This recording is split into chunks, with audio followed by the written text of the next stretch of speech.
तो क्या हाल है चैम्स? इकोनॉमिक लॉ आप सबको पता ही है, लास्ट अटेम्प्ट है उस सब्जेक्ट का। इसके बाद वो IBS that is integrated business solution से रिप्लेस हो जाएगा। तो इलेक्टिव में किस तरीके से हम एटलीस्ट इतना मेक श्योर कर ले कि हम एग्जामिशन स्कोर कर ले ताकि आगे अपने को ये नहीं देना पड़े। देखो, हम ये स्ट्रैटेजी से चलेंगे। एटलीस्ट हमको 70 मार्क्स इसमें स्कोर करने हैं ताकि हमको बाकियों में भी सेट ऑफ का बेनिफिट मिल जाए, और ये इसमें तो हमको एग्जामिशन वैसे भी क्लेम कर ही रहे। तो देखो, सिंपल सी स्ट्रैटेजी बताऊंगा कैसे 3 से 5 दिन के अंदर आप इस पूरे सब्जेक्ट को अच्छे से कर सकते हैं, इवन एग्जाम्शन भी ला सकते हैं इसमें बहुत अच्छे तरीके से। तो मैं बता रहा हूँ, सीधा सीधा ये समझ लो, पॉइंट्स में बता रहा हूँ, ध्यान रख लो, बस यही चीज कर लेना, बहुत अच्छे से हो जाएगा, एकदम सही जगह पे वो सारे आपके जो भी डाउट्स है अब यहाँ पे पूरे खत्म हो जाएंगे। पहला एक सबसे बड़ी इंपॉर्टेंट चीज, सर कितने दिन देना है? 3 to 5 डेज, उससे ज्यादा देना है 7 डेज, लास्ट एक वीक, क्योंकि उससे ज्यादा मुझे लगता नहीं 5 डेज से ज्यादा भी लगना चाहिए, बट 7 डेज लास्ट, उससे ऊपर देना बिल्कुल ही वेस्ट ऑफ टाइम रहेगा इस टाइम पे।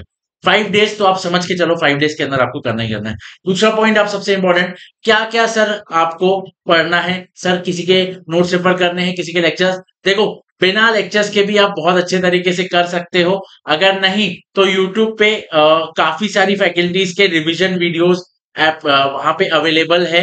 रिवीजन वीडियोस काफी सारी चीजों के, आईबीसी का मेरा भी वीडियो है, आप वो भी देख सकते हो आईबीसी के लिए, और बहुत सारे वीडियोस अवेलेबल है। तो आपको ज्यादा इसके लिए क्लास लेने की नीड नहीं है, और अब तो क्लास लेने का समय भी नहीं है। रिवीजन वीडियो देख लेना एक बार अगर ऐसा लगे तो।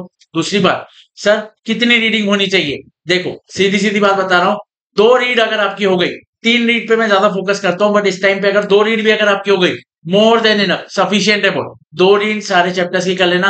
केस लॉस को मार्क्स कर देना, सीधा वहां पे मार्क कर देना, जो जो केस लॉ वहां पे दिए हुए हैं वो इंपॉर्टेंट है। मैं आगे बताऊंगा कि क्यों केस लॉ मार्क करने बोल रहा हूँ, तो ये इंपॉर्टेंट है, केस लॉ मार्क कर लेना, हो जाएगा। अब सर क्या क्या बुक्स रेफर करनी है, अब ये बात अपने आ गई थी, अब मैं बता रहा हूँ। एक जो आईसीआई की मॉड्यूल है, सबसे पहले उसमें एक काम करना, जो रेलेवेंट अमेंडमेंट्स है, हमारी मॉड्यूल थोड़ी सी पिछड़ी हुई रहती है हमेशा, जो रेलेवेंट अमेंडमेंट्स है पहले, सबसे पहले वो नोट कर देना। फिर क्या होता है ना, जल्दबाजी में आप वहां पुराना लिख के आ जाओगे, फालतू में मार्क्स डिडक्ट हो जाए, कोई मतलब नहीं है ना जब अपनी को ओपन बुक है तो। रेलेवेंस जो भी अमेंडमेंट्स है, जो भी मॉड्यूल के बाद के जो भी अमेंडमेंट्स है, सब उनको एक बार आप अच्छे से वो मार्कआउट कर लेना। दूसरी बात आपको, और उसके साथ क्या करना है, सिर्फ आईसीएआई का जो आपका केस स्टडी बुक आती है, बस ये 2 चीजें ही आपको मेन अभी ध्यान में रखनी है। और तीसरा, आपको कोई भी चीज की जरूरत नहीं है, सिंप्लीफाई रखो एकदम, इसको सिंपल तरीके से करो। आपका सिर्फ केस स्टडी जो है और आपकी आईसीआई की मॉड्यूल, ये 2 चीजें आपने कर लिए, मोर देन एनफ है। मैंने 81 मार्क्स स्कोर किए हैं उससे, आप लोग तो बहुत अच्छा कर सकते हो मुझसे, तो ये सीधी सीधी बात है, इनको रखना है। अब सर क्या वहां पे आपको क्या क्या लेके जाना है, एक ये भी इंपॉर्टेंट बात आती है, तो मैं बता रहा हूँ आपको, वहां पे गिनती की 4 चीजें लेके जानी, गिनती की 4 चीजें, उससे ज्यादा कुछ भी नहीं। सबसे पहला इंपॉर्टेंट, ब्रह्मास्त्र मॉड्यूल, मॉड्यूल लेके जाना है। उसके बाद क्या लेके जाना है, आपका केस स्टडी डाइजेस्ट, सीधे सीधे उठा के क्वेश्चन छाप देता है इंस्टीट्यूट, बट वहां पे क्या ट्विस्ट रहता है कि थोड़े बहुत आंसर्स चेंज कर देता है, नाम बदल देता है, वो तो उसको ध्यान देना है अच्छे से, ठीक है। और क्या लेके जाना है, एक सर आपका क्या रहेगा, इंडेक्स रहेगा। इंडेक्स सर किसका? मॉड्यूल का। बहुत सारे लोग केस स्टडी डाइजेस्ट का भी इंडेक्स लेके जाते हैं, मेरे ख्याल से इतनी नीड नहीं रहती, बट आपको लगता है तो लेके जाइए। एक सिंगल पेज का ही रखना, ज्यादा उसको वाइड मत रखना। और इंडेक्स वैसा चूज करना, या तो जिसमें केस लॉ रहे, या फिर एक केस लॉ का अलग से लेके जाना। मैंने भी अपने टाइम पे एक लेके गया था, 2 केस लॉ वहां से मुझे आ गए थे, 2 केस लॉ वहां से लिखने के लिए आ गए थे, शायद उसलिए मेरा थोड़ा सा इंप्रेशन अच्छा पड़ा पेपर चेकर के माइंड में। केस लॉ लिखोगे बहुत अच्छा इंप्रेशन पड़ेगा, डेफिनेटली मार्क्स अच्छे मिलते हैं।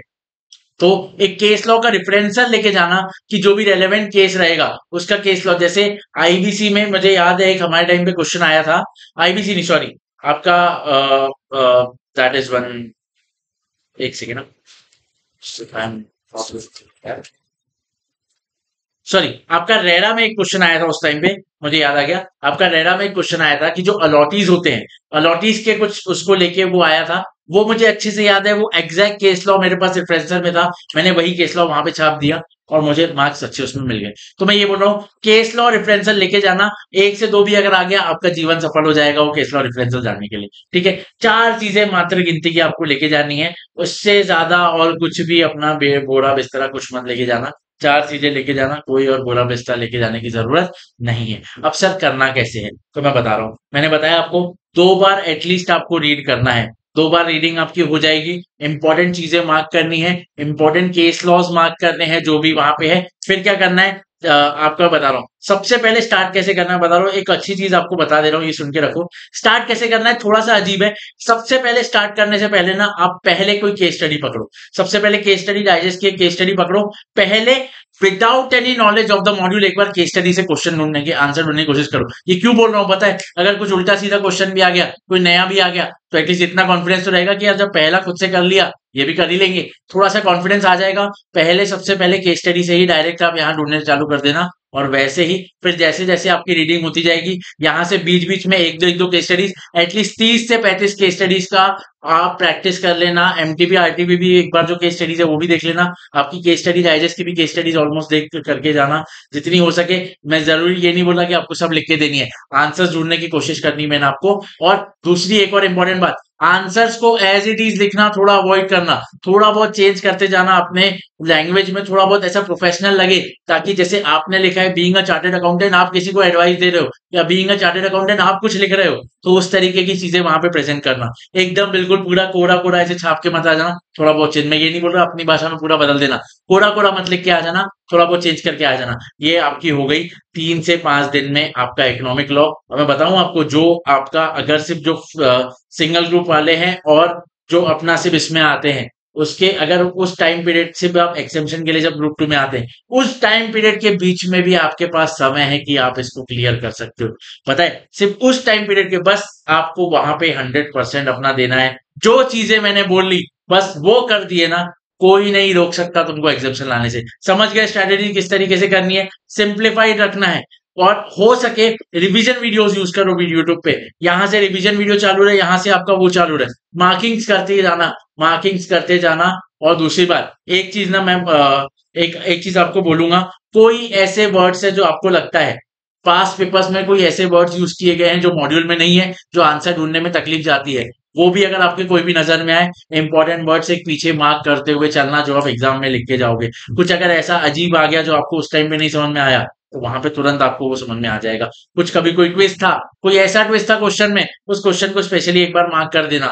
सारी चीजें आप जब इतना अच्छे से प्रिपेयर्ड रहोगे, इतने कम टाइम में इतनी अच्छी प्रिपरेशन हो जाएगी ना, ट्रस्ट में कोई आपको एग्जामिशन से नहीं रोक सकता। ये तो हो गए उनके लिए जो 5 डेज वाले, जिनके पास 3 डेज 7 डेज का है। अब मैं बात करता हूँ ग्रुप 2 और जो बोथ ग्रुप की तैयारी कर रहे हैं, जो 1.5 डेज में आपको क्या करना है। सीधी सीधी बात मैं आपको बता रहा हूँ, एक रीड आपकी पूरी कंप्लीट होनी चाहिए वो 1.5 डेज में। आप हो जाती है, ट्रस्ट मी हो जाती है, क्योंकि यहाँ पे आपको याद करने की जरूरत नहीं है, सिर्फ हर चीज को समझते हुए चलना है। 1 से 2 रीड भी आपकी पॉसिबल है, मैंने 2 रीड किया था, 1.5 दिन के अंदर मेरी 2 रीड हुई थी। आप चाहो तो वो 1.5 दिन में आप कर सकते हो, उसको अच्छे से कर सकते हो। तो ये चीज बिल्कुल अपने माइंड में रखना। 2 रीड हो सकती है, 1 रीड एटलीस्ट करनी है आपको। केस स्टडी प्रैक्टिस करनी पड़ेगी, जितनी ज्यादा प्रैक्टिस उतने ज्यादा मार्क्स, डायरेक्ट रिलेशन है दोनों का, जितनी ज्यादा प्रैक्टिस करोगे उतने ज्यादा मार्क्स लेके आओगे। और रही बात, वहां पे आपको बिल्कुल काम माइंड के साथ रखना है, ज्यादा चीजें बिखेरनी नहीं है, वहां पे बिखेरने समेटने में ही आपका समय चले जाता है। केस केस स्टडीज का रेफरेंसर रहेगा, केस स्टडीज को जितना हो सके, जहां जहां आपके पास एक्चुअली में केस स्टडी है जो सही है, एग्जैक्ट वहां बैठ रही है, रेफरेंस करते जाओ। भले क्वेश्चन में पूछा हो ना पूछा हो, आप रेफर करते जाओ वहां पे, कोई आपको एग्जामिशन लाने से नहीं रुकेगा। तो ये सिंपल सी स्ट्रैटेजी फॉलो कर लो और मुझे बताना फिर अगर एग्जामिशन नहीं है। तो इसी के साथ बाय बाय, टेक केयर, बहुत जबरदस्त तरीके से तैयारी कीजिए, एंड आई होप कि आप सब लोग बहुत अच्छे तरीके से एग्जाम क्लियर कर। Bye bye, take care, see you tomorrow.